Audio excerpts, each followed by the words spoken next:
All right, calculus students. What I wanted to do today is help you guys get a little bit of an underlying foundation for what you guys should expect in calculus AB. What I've done here is I've just simply gone on to openstax.org, openstax.org. If you go under subjects and math, you can find the calculus volume 1 and you can download a PDF for yourself if you'd like to follow along that way as well. All right, but calculus, right here, page 7, what they've got is they've got that table of contents. And all I really want to do today is go over a little bit of what to expect chapter to chapter. That way you have an idea of what this class is about and, a little bit of a foundational, background or some way underlying foundation, so that when you do see these specific vocab words, it won't be the first time you're hearing them. So let's go into this. I'm going to try to keep this as short as I can, try not to take over about no more than 20 minutes, if anything. So let's get into it. Chapter 1, functions and graphs. Review of functions. That's pretty basic. You're just going to go over your basic functions, remember how to graph all of them. And then if you do have shifts in terms of moving left and right, and then moving up and down. Okay. So your H and K shifts when you do take your, for example, put your X or your X squared type of situation. There's ways to move these original graphs around, okay? That's your algebra. What else would you expect? You would expect to have a bit of algebra to the conic sections as well, but that's not gonna come around, your circles, your hyperbolas, your parabolas already in, your quadratics, etc. You will expect some of your functions when it comes down to sine, cosine, tangent, their inverses as well for your trigonometry. And then in terms of the pre-calc side, you will be expected how to deal with exponents, and you'll also be expected to deal with logarithms, okay? So understand that your basic functions, if you're looking at any of these right now and you're saying, you know what, Eric, I don't quite know how to graph all of them, or I don't even know what that one looks like, right? You do need to go review those, or go click on one of my previous review graphing reviews videos, and therefore you can get a better idea of what to, what you should be envisioning when these show up. In addition, you should also understand that our negative exponents, right? The 1 over x squared, etc. So whenever the variables are in the denominator, those are important for us to understand as well, okay? Classes of functions, trigonometric functions, inverse functions, right? Exponential, logarithmic. So we checked all those off. If you have any questions with those, hey, just pull up this PDF and you have those chapters. There's 100 pages for you to review, but the goal is just to understand what your graphs look like and what they're doing, okay? All right. The very first part of calculus, they're gonna do this thing called limits. So you're gonna see this LIM. All that's really gonna say is there's gonna be a variable and it's gonna approach a value. And the main thing that they're gonna try to point out in limits is we need to find continuity. Continuity, or something continuous, like if I drew a line, that's continuous. If there's a break in between, right? And suddenly, it shoots up or suddenly starts in a different area, that's not continuous, okay? The point being here is that in a broad and a bigger picture understanding of the world, all of our data tends to be continuous, right? Time doesn't just stop. You don't have a tree that grows like this and then like one day it wakes up, or one day, the sun rises and it's X amount of inches taller, right? It has to be continuous in terms of the data that we're talking about. All right. But limits, the thing that we're going to now study in limits is usually something like x approaching 0. So for example, that 1 over x graph that we have, you may notice here that at any point when we head towards 0, the numbers start to get kind of wonky. All right, so look at this. Here's 0 right in the middle. And we understand that in this situation, there's actually what we call an asymptote here. Because if I were to put 0 into this x, I get 1 over 0, and that can't exist. That's undefined. So generally, what would happen is if I said f of 0 for this function, f of x, right? What would end up happening is it would be undefined. But what calculus is most concerned about is actually what's happening when we get close to those areas. So you can have approaching from the left or approaching from the right, and that now separates, right? So this means the limit, what is the limit? Where are we going when x heads towards 0 from the left side? So from the left side, you see that it's going down. Well, for this function, f of x, that would equal negative infinity because we're headed down here to negative infinity. On the other hand, if I had the limit of that same function, right, the 1 over x that we're talking about up here, if we have it approaching 0 from the right side, that'd be positive, and that would be positive infinity, okay? So what this does is instead of this is true that f of 0 is undefined, but from the left side and from the right side, you'll see that it gives us 2 different answers, all right? So in terms of your basic understanding of limits, that's basically it. Is in this sort of data situation, you have a discontinuity at 0.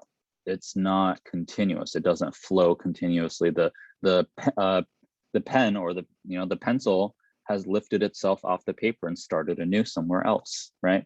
So that's what it is. The limits, limit laws, etc. You can understand continuity there is where the limit as it approaches from the left is equal to the function itself at the value, right? And then you also have the limit from the right also being the same. When all 3 are equal, that's continuity, okay? And just so you understand, any sort of data that we're measuring in terms of our world, right? So one example is, measuring the speed of your car, okay? The speed of your car can't just jump from 0 to 60 all of a sudden. You have to accelerate to that, all right? And so, quick introduction into this next step of derivatives, which again is very related to what these limits are talking about. But derivatives, ultimately, you can talk about is velocity in the car or your speed, right? What's speed? Well, before, you can understand that our measurements and our functions were very basic. So you could say like your distance, okay? But once you take something like distance, or you can even say your money, all right? Once you move it and you put it over time, it becomes a rate, okay? So you can say the amount of money that you command over time, or the amount of money that you're increasing in terms of your savings per year. That's what we would call a derivative, because here what you have is you have a measurement over some sort of time measurement usually, okay? And as a result, what that gives you is it gives you a derivative, something with a slope, right? The key word here I want you to keep in mind is slope. Now, we've done slope before, right? Rise over run is slope. And that's essentially it, right? That's essentially what we're doing in Calculus A with the derivatives up here. So all of chapter 3, we got to define the derivative. They're going to ask you, what is a derivative? Let me type this out so it looks a little bit nicer. The derivative is the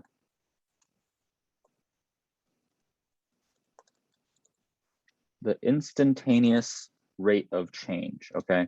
Now, what I want you to understand is rate of change here should be synonymous with slope. It's the same word, right? Rate of change and slope, that's the same thing, okay? But what's instantaneous, right? Instantaneous, you can think like instant ramen. It's very quick, okay? So think quick.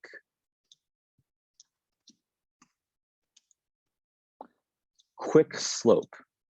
Well, let's go a step further. Slope is rise over run. Okay. And what we want to understand about quick is that run will be very quick. Okay. So what we're going to do here is we're going to do something pretty cool with what we learned from the limit. We're going to limit the run, and we're going to try to find run when it goes towards 0, when we put pretty much a 0 down here. But the way that this works, just like when we were looking at our previous examples, right?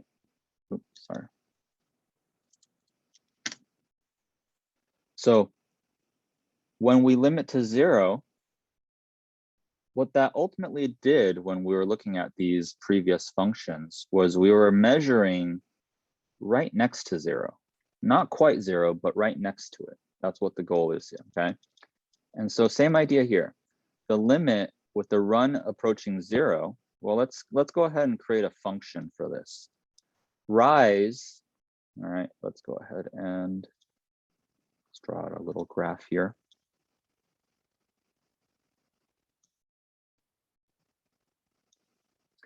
So it doesn't matter where we are, but we'll just assume we're at a point right here and a point right here. And we're going to go ahead and draw a rise over run.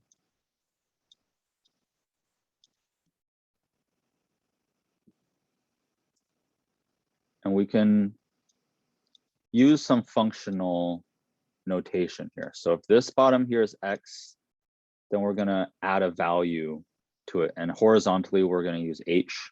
So you can understand that this bottom run is h. Okay. Then if this is x, then this is f of x. If this is f of, or x plus h, right, then this should be f of x plus h. Okay.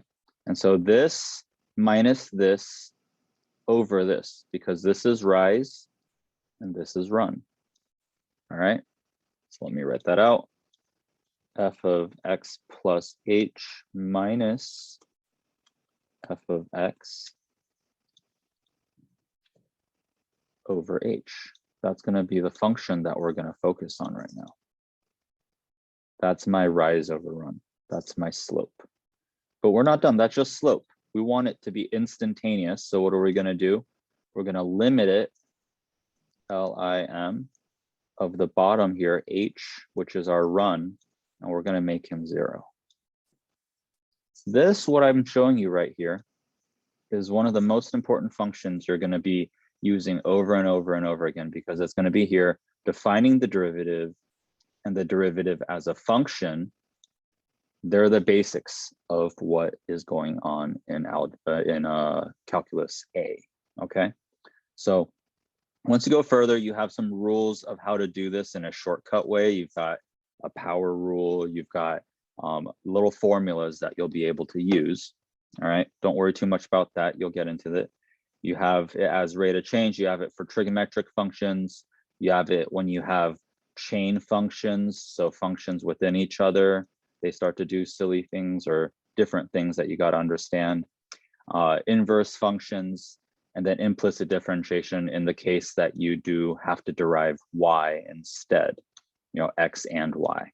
Don't worry too much about that. Well, when you do have questions about it, I love to teach implicit differentiation. So don't worry, I'm here to help you answer those. Exponential logarithmic. So you can understand that if you really think about it, exponential logarithmic, your inverse functions, your trigonometric functions, and then your differentiation rules are for your basic parts of the function. So they just kind of correlate back to what functions we need to understand, all right? But if you know all these original functions, what you could also do is study the slopes of those basic ones to understand why these derivative graphs exist, okay? One other quick thing that you can understand is they'll say, hey, what you're doing here is you're squeezing this bottom, this run, you're making it as small as possible. And you're essentially doing rise over 0.000. And if I could write 0 for an infinite amount of time and then put a 1, you're looking for the smallest value that isn't actually just 0. And what that does is that allows us to find what we call the instantaneous rate of change, or the instant slope, which is our derivative. All right, I'm doing pretty well here. Let's continue. Now on the other, when you continue, okay, so here you go, is once you're done with that, you have applications of those derivatives. And in those, what you can understand is implicit differentiation helps you understand related rates. Your basic derivative understanding helps you deal with linear approximations, differentials. And in here, you also have what they end up going over as the second derivative. That second derivative helps you understand maximum and minimums. Mean value theorem, shapes of graphs, limits at infinity, asymptotes, optimization. Optimization is maximum and minimums. And then L'Hopital's rule, Newton's method, and antiderivative. So when you guys go through derivatives, don't worry, I'm going to be teaching along the way. You know, what I want to make sure you guys understand here is that each one of these different applications, each one has an association to one of your previous topics that they've taught you. So, you know, there's always very good real life explanations of what these are.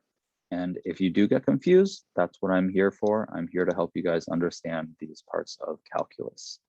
So what I've got here highlighted is all calculus A in terms of the derivatives. And once you hit this part, which is actually antiderivatives, which is just a reverse version of derivatives, we call integration, and that's where calculus B begins. All right. Calculus B, well, one quick way to think about it is that if I have the derivative, and so for example, if I have derivative, which would be distance over time, let's say I went 60 miles in the course of 1 hour. Okay, that's a derivative, that's a rate, but not, you know, in terms of it, it's a larger slope because I'm using an hour. You could at some point during that drive say, oh, look at Eric's speedometer. It shows that he's going 60 miles an hour, right? And that, you know, very likely would have fluctuated up and down a bit, you would understand, but 60 would have been the average. Now, what if I told you I drove for exactly 1 hour? You would know that I went 60 miles, right? And so that's ultimately what's going on is if you have the graph of the derivative, you can now find the data if you happen to know, you know, the time frame or how much time has elapsed, right? Because time is usually going to be the run. And so applications of integration, approximating areas, what you're doing is if this was 60 and you had the 1 hour, well, you would actually be finding the area under the curve to say that I went 60 miles. And that's what this would be, is you have hours on the below and you have miles per hour up here. Hours times miles per hour leaves you with miles as an area that you would approximate. Then in doing so, we have the definite integral. So what you do is you can find and say from time A to time B, what's the answer, right? How many miles did I actually cover? The definite integral takes this notation. Let me show you guys what an integral looks like. Earlier, a derivative would be this apostrophe, shows that that's the derivative. Okay, first derivative, second derivative. Okay. You could also have it with y apostrophe or y double apostrophe. Another more complex version would be d over dx. Okay, d over dx, and then you would double that you would square it for the second one. Okay, then under your integrals have this format to them. So if I were going backwards, this is the derivative. I need to write dx in here. And this would equal my original function. So there's kind of a process to it, right? So if you went higher up, oops, I just read it up here. If I went up here, there's f of x, the derivative becomes f prime of x, and then f double prime, that's the double derivative. Okay. Now here, so the first derivative would integrate into the regular function, right? You see that it's going up. And if I integrated the regular function, right? What these do, if I don't tell you where to where, right? What time to what time, these give me new functions. Now, on the other hand, if you happen to, and this is where this part about the definite integral comes in, the definite integral is when you go and you would actually set bounds. You would set boundaries for where to start A to B, and that would help you find the area underneath the curve for that specific range. The rest of this gets a bit more complex. I'm not going to go into it now. There's just additional calculations that you need for integration because, like earlier with the calculations for derivatives, it's just a little bit more complex going backwards. Then after that, what you have your applications of them, because what this does is it helps you calculate things such as, you know, the total amount of miles that you've covered when velocity, you know, when you look at the data on your chart for, you know, your miles per hour of the car on the highway, it's not just 60 miles the whole way through. It's going to fluctuate back and forth.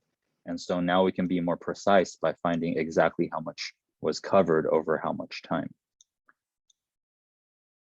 There's other rotations and some much more, you know, mathematical situations with it. But what I want you guys to focus right now is just understand that you now have the basics to understand the first 3 to 4 chapters. When you do have questions, don't hesitate. That's what I'm here for. Exclusive Tutoring San Diego, that's what I built the company to do, is help my students understand these subjects a little bit better. You do also have the luxury of jumping into all of these and reading up on these as well, okay? Don't skip this stuff, but if it doesn't make sense, go ahead and ask questions. That's what we're here to help you understand. Okay. All right, sounds good. I'm gonna continue to do my best to teach as the school year goes on throughout this YouTube channel. But if you happen to learn something, please drop a comment, hit subscribe, or if you could, go ahead and find me, find me and contact me, and we can get you into the Discord channel. And that's where we just converse, and I can help you guys out with these classes as you go. All right. Have a good one.